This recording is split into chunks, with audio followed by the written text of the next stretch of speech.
You know, I just think we should give a round of applause for Ellen hearing. It's really these local governments that are creating change, and it's so vitally important. I so appreciate what you said about the need for residents and grassroots activism and grassroots advocacy groups to help ignite city council, local city council to act in a sustainable way, to come up with the ideas of ways to make sure that we do have clean air and fresh water. It's so vitally important, and it's the work of local city council members who can really make a huge change. And when they embrace residents and what they want, and that's a true democracy, then that's how we're going to get to move forward. So thank you so much, Ellen. So as Ellen mentioned, yes, I've been promoting environmental news for 23 years. I had an aha moment as a student in college. I'm assuming everyone here either kind of innately was born to care about the health of the environment, but as most people, they have this moment where they realize that how they spend their everyday life, it impacts the health of the planet, which impacts the health of yourself, of your family, of your friends, and you just realize, like, wow, we really are all connected, and we live on this planet, and if we're not conscious of our impact on the earth, that it's going to impact future generations. And so I had that aha moment 23 years ago, and I said, well, okay, so if I could have that, I think everyone else can. I wasn't raised by hippie parents and didn't, you know, eat organic or grow our own food. But I was like, so why is it that so, you know, it seems so few people care? And I just decided it was lack of education. We really need to just educate more people on the issues. And so 23 years ago, I started a newsletter called Affinity, and I started publishing news articles and handing out, you know, the newspaper all over campus. My main focus originally was solid waste issues. I went to University of Wisconsin in Madison. It has what I consider the best student union on the planet. And yet here I was at a really progressive university, and we were generating so much garbage every day. Followed the garbage truck out to the landfill, and then made a call out to students to lower that amount of solid waste. Let's see what, you know, what change we could really make.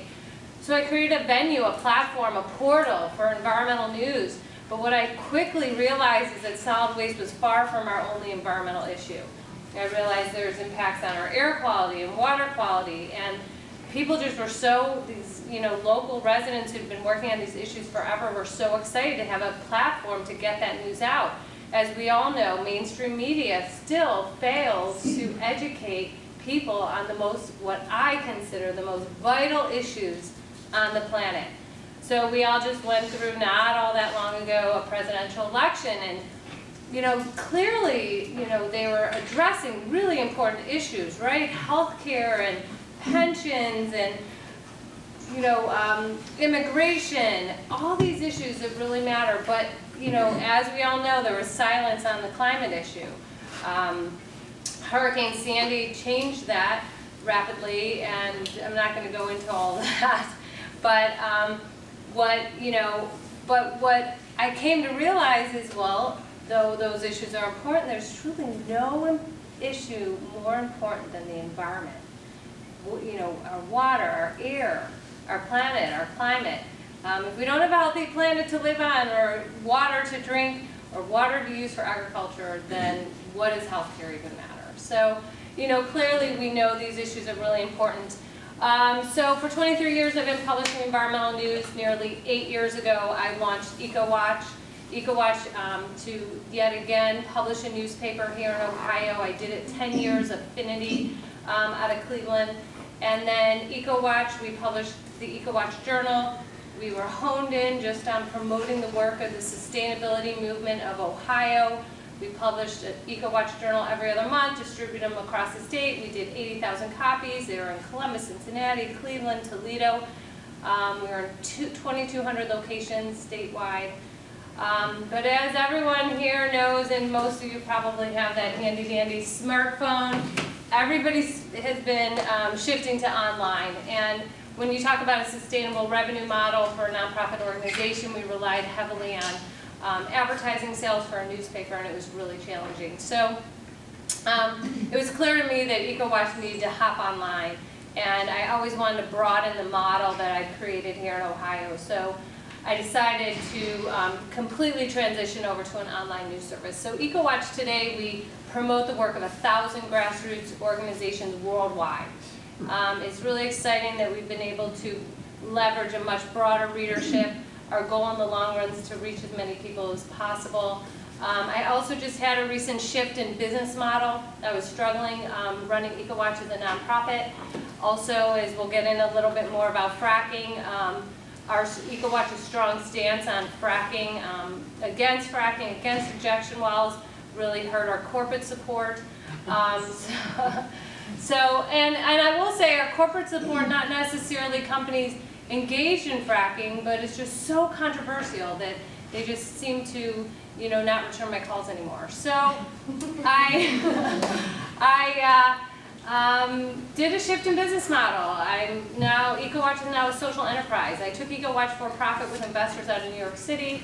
It gave me that amount of money I needed at a single time to grow us to be the top environmental news service worldwide. So EcoWatch is in a really exciting moment right now. We're hiring new staff. We are really engaged in, like I said, that global view of the environment. We hone in a lot on the national issues. Unfortunately, it's reduced our coverage of Ohio a little bit, but we're still engaged, and we're working on models to dive hyper-local into states and counties all over the U.S. and also all over the planet. So that's just background on EcoWatch. So I know that Bill handed out cards. Please engage with us. Lots of ways to connect. Like us on Facebook, follow us on Twitter, sign up for our top news of the day, upper right-hand corner of ecowatch.com. It's a great way to stay connected. Just a little more on that. We are going to be launching 4 additional websites. EcoWatch today is more of an eco-movement website. You cannot go anywhere on the web but to ecowatch.com to stay on top of the news of the grassroots environmental movement worldwide.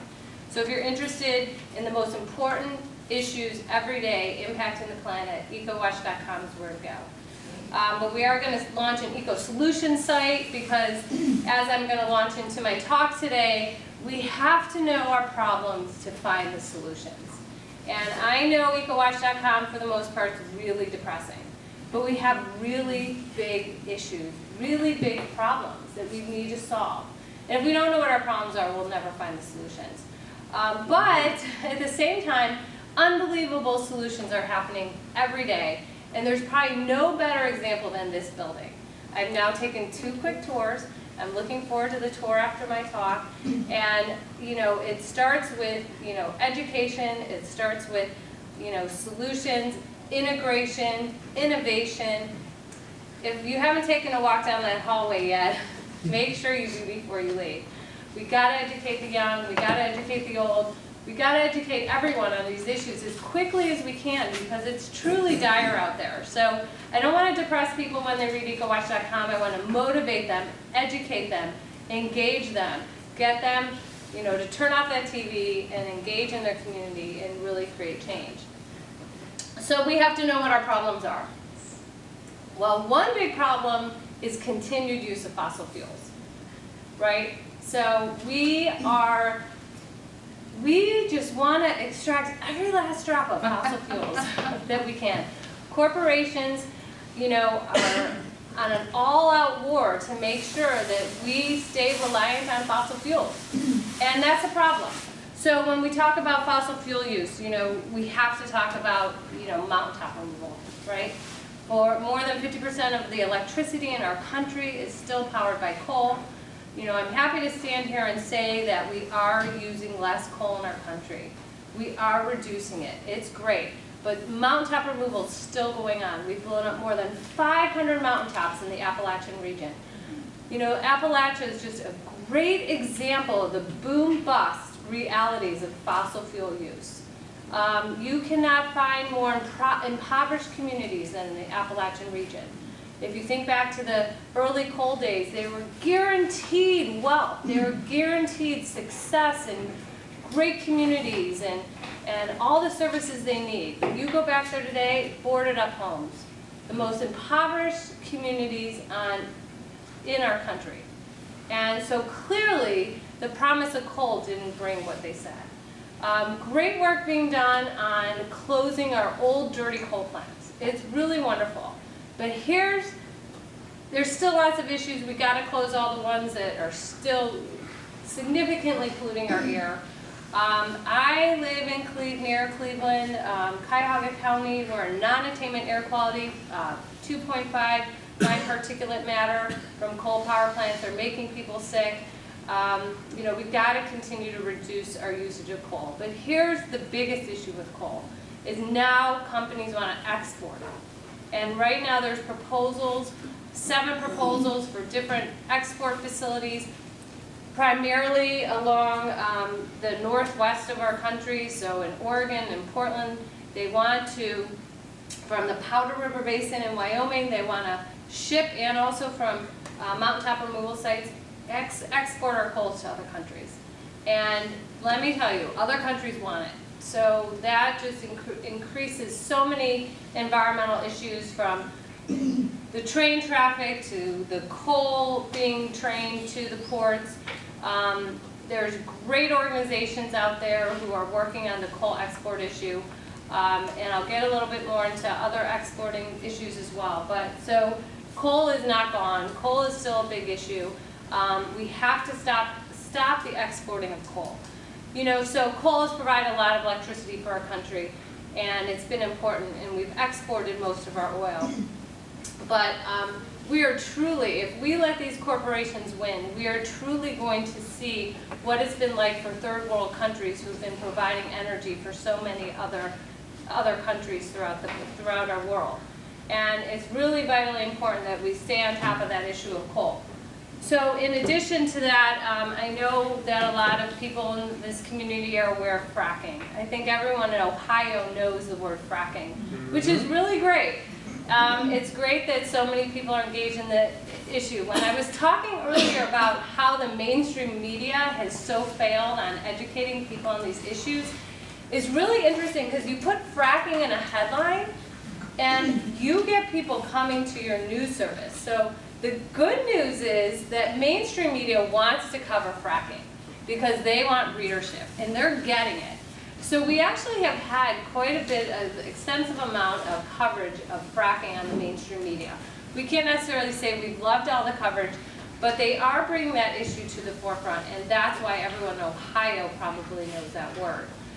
But fracking's a huge issue. I am really on top of fracking nationwide. I know a little bit more globally also, but I know what's going on in every single state. In Ohio, as you're probably well aware of, is truly we've just completely opened our doors to fracking. It is just like a free-for-all for companies that want to come in and frack. So Pennsylvania is similar, right? So they did the same thing. They even did it before we did.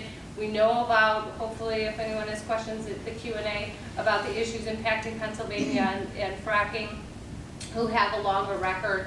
But in Ohio, in addition to fracking, we have, of course, fracking wastewater issues, right?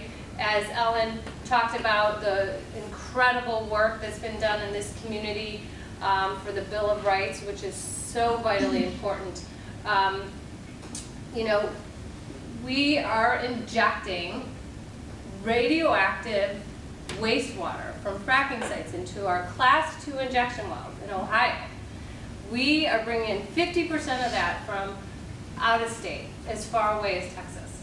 So in addition to the issues of fracking, we also have the issues of its byproduct, toxic fracking wastewater. So just, you know, another huge issue. I'm really, you know, so far